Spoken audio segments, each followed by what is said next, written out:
ओम नमो भगवते वासुदेवाय नमः। 16वां अध्याय। जय विजय का वैकुंठ से पतन। श्री ब्रह्मा जी ने कहा, देवगण, जब योगनिष्ठ सनकादि मुनियों ने इस प्रकार स्तुति की, तब वैकुंठ निवास श्री हरि ने उनकी प्रशंसा करते हुए यह कहा। श्री भगवान ने कहा, मुनिगण, ये जय विजय मेरी पार्षद हैं। इन्होंने मेरी कुछ भी परवाह ना करके आपका बहुत बड़ा अपराध किया है। आप लोग भी मेरे अनुगत भक्त हैं, अतः इस प्रकार मेरी ही अवज्ञा करने के कारण आपने इन्हें जो दंड दिया है वह मुझे भी अभिमत है। ब्राह्मण मेरे परम आराध्य हैं। मेरे अनुचरों के द्वारा आप लोगों का जो तिरस्कार हुआ है उसे मैं अपना ही किया हुआ अपमान मानता हूँ।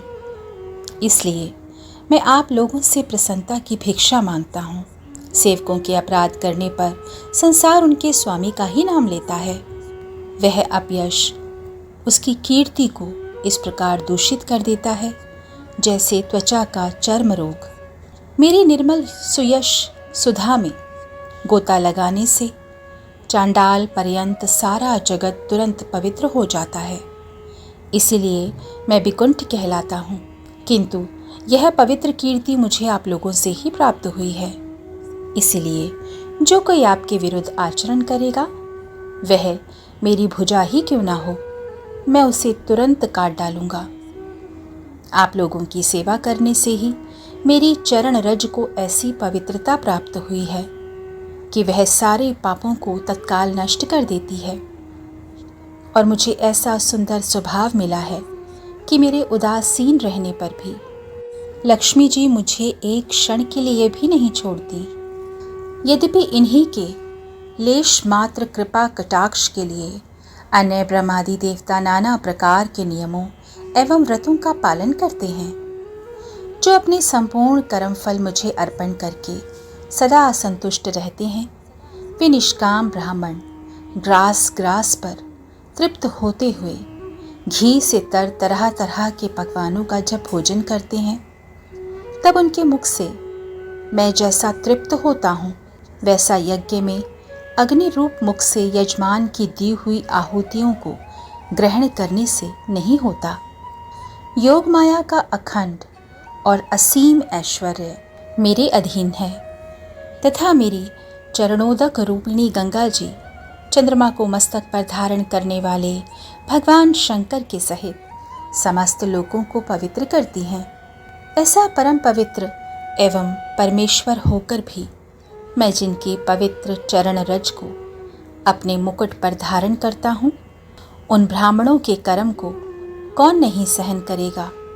ब्राह्मण, दूध देने वाली गौएं और अनाथ प्राणी ये मेरे ही शरीर हैं। पापों के द्वारा विवेक दृष्टि नष्ट हो जाने के कारण जो लोग इन्हें मुझसे भिन्न समझते हैं, उन्हें मेरे द्वारा नियुक्त यमराज के गृध्र जैसे दूत, जो सर्प के समान क्रोधी हैं, अत्यंत क्रोधित होकर अपनी चोंच से नोचते हैं। ब्राह्मण तिरस्कार पूर्वक कटु भाषण भी करे तो भी जो उसमें मेरी भावना करके प्रसन्न चित्त से तथा अमृत भरी मुस्कान से युक्त मुख कमल से उसका आदर करते हैं, तथा जैसे रूठे हुए पिता को पुत्र और आप लोगों को मैं मनाता हूँ, उसी प्रकार जो प्रेम पूर्ण वचनों से प्रार्थना करते हुए उन्हें शांत करते हैं, वे मुझे अपने वश में कर लेते हैं। मेरे इन सेवकों ने मेरा अभिप्राय ना समझकर ही आप लोगों का अपमान किया है। इसलिए मेरे अनुरोध से आप केवल इतनी कृपा कीजिए कि इनका यह निर्वासन काल शीघ्र ही समाप्त हो जाए। ये अपने अपराध के अनुरूप अधम गति को भोग कर शीघ्र ही मेरे पास लौट आएं। श्री ब्रह्मा जी कहते हैं, देवताओं, सनकादि मुनि क्रोध रूप सर्प से डसे हुए थे, तो भी उनका चित्त अंतःकरण को प्रकाशित करने वाली भगवान की मंत्रमयी सुमधुर वाणी सुनते सुनते तृप्त नहीं हुआ। भगवान की उक्ति बड़ी ही मनोहर और थोड़े अक्षरों वाली थी, किंतु वह इतनी अर्थपूर्ण, सार युक्त, दुर्विज्ञ और गंभीर थी कि बहुत ध्यान देकर सुनने और विचार करने पर भी कि भगवान क्या करना चाहते हैं। भगवान की इस अद्भुत उदारता को देखकर वे बहुत आनंदित हुए और उनका अंग अंग पुलकित हो गया। फिर योग माया के प्रभाव से अपने परम ऐश्वर्य का प्रभाव प्रकट करने वाले अपने प्रभु से वे हाथ जोड़कर कहने लगे। मुनियों ने कहा, स्वप्रकाश भगवन, आप सर्वेश्वर होकर भी जो ये कह रहे हैं कि आपने मुझ पर बड़ा अनुग्रह किया है, सो इससे आपका क्या अभिप्राय है, यह हम नहीं जान सके हैं। प्रभु, आप ब्राह्मणों के परम हितकारी हैं। इससे लोक शिक्षा के लिए आप भले ही ऐसा माने कि ब्राह्मण मेरे आराध्य देव हैं। वस्तुतः तो ब्राह्मण तथा देवताओं के भी देवता, ब्रह्मादि के भी आप ही आत्मा और आराध्य देव हैं। सनातन धर्म आपसे ही उत्पन्न हुआ है।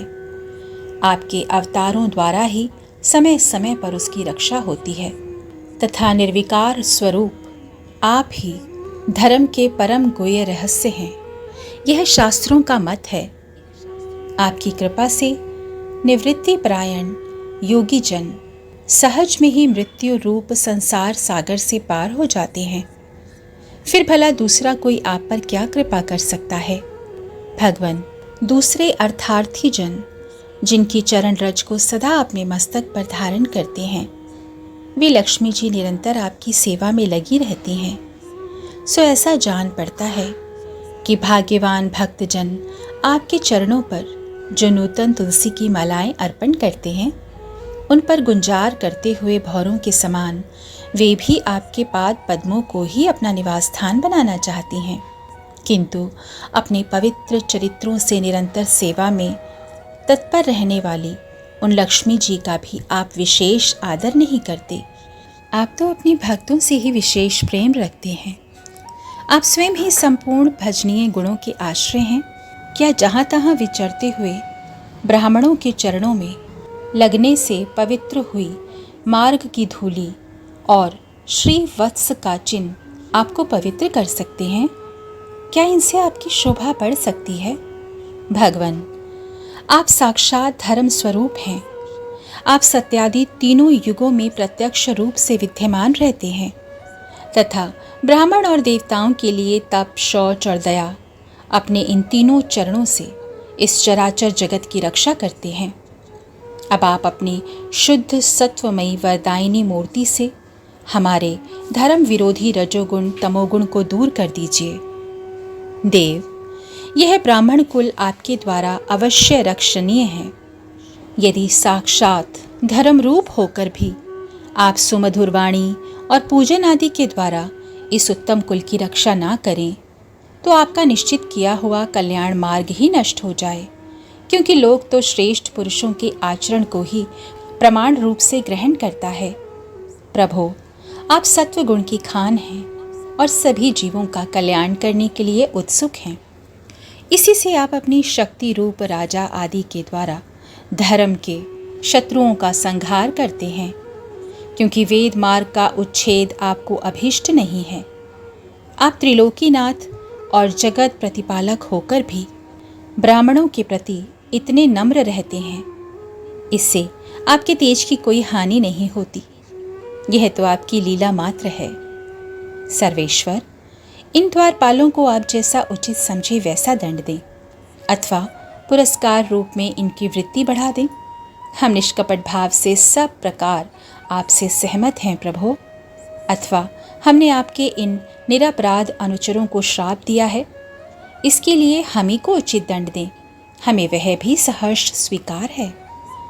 श्री भगवान ने कहा, मुनिगण, आपने इन्हें जो श्राप दिया है, सच मानिए वह मेरी ही प्रेरणा से हुआ है। अब ये शीघ्र ही दैत्य योनि को प्राप्त होंगे और वहाँ क्रोधावेश से बड़ी हुई एकाग्रता के कारण सुदृढ़ योग संपन्न होकर फिर जल्दी ही मेरे पास लौट आएंगे। श्री ब्रह्मा जी कहते हैं, तदनंतर उन मुनीश्वरों ने नयनाभिराम भगवान विष्णु और उनके स्वयं प्रकाश बैकुंठ धाम के दर्शन करके प्रभु की परिक्रमा की और उन्हें प्रणाम करके तथा उनकी आज्ञा पाकर भगवान के ऐश्वर्य का वर्णन करते हुए प्रमुदित होकर वहां से लौट गए। फिर भगवान ने अपने अनुचरों से कहा, जाओ, मन में किसी प्रकार का भय मत करो, तुम्हारा कल्याण होगा। मैं सब कुछ करने में समर्थ होकर भी ब्रह्म तेज को मिटाना नहीं चाहता, क्योंकि ऐसा ही मुझे अभिमत भी है। एक बार जब मैं योग निद्रा में स्थित हो गया था, तब तुमने द्वार में प्रवेश करती हुई लक्ष्मी जी को रोका था। उस समय उन्होंने क्रुद्ध होकर पहले ही तुम्हें यह श्राप दे दिया था। अब दैत्य योनि में मेरे प्रति क्रोधाकार वृत्ति रहने से तुम्हें जो एकाग्रता होगी, उससे तुम इस विप्र तिरस्कार जनित पाप से मुक्त हो जाओगे और फिर थोड़े ही समय में मेरे पास लौट आओगे। द्वारपालों को इस प्रकार आज्ञा देकर भगवान ने विमानों की श्रेणियों से सुसज्जित अपने सर्वाधिक श्री संपन्न धाम में प्रवेश किया। वे देवश्रेष्ठ जय विजय तो ब्रह्म श्राप के कारण उस अलंकनीय भगवत धाम में ही श्रीहीन हो गए तथा उनका सारा गर्व गलित हो गया। पुत्रों, फिर जब वे बैकुंठ लोक से गिरने लगे, तब वहां श्रेष्ठ विमानों पर बैठे हुए बैकुंठवासियों में महान हाहाकार मच गया। इस समय दिति के गर्भ में स्थित जो कश्यप जी का उग्र तेज है, उसमें भगवान के उन पार्षद प्रवरों ने ही प्रवेश किया है। उन दोनों असुरों के तेज से ही तुम सबका तेज फीका पड़ गया है। इस समय भगवान ऐसा ही करना चाहते हैं। जो आदि पुरुष संसार की उत्पत्ति, स्थिति और लय के कारण हैं, जिनकी योग माया को बड़े बड़े योगी जन भी बड़ी कठिनाई से पार कर पाते हैं, वे सत्वादी तीनों गुणों के नियंता श्री हरि ही हमारा कल्याण करेंगे। अब इस विषय में हमारे विशेष विचार करने से क्या लाभ हो सकता है। 16वां अध्याय समाप्त हुआ। हरे कृष्ण कृष्ण कृष्ण हरे हरे, हरे राम राम राम हरे हरे।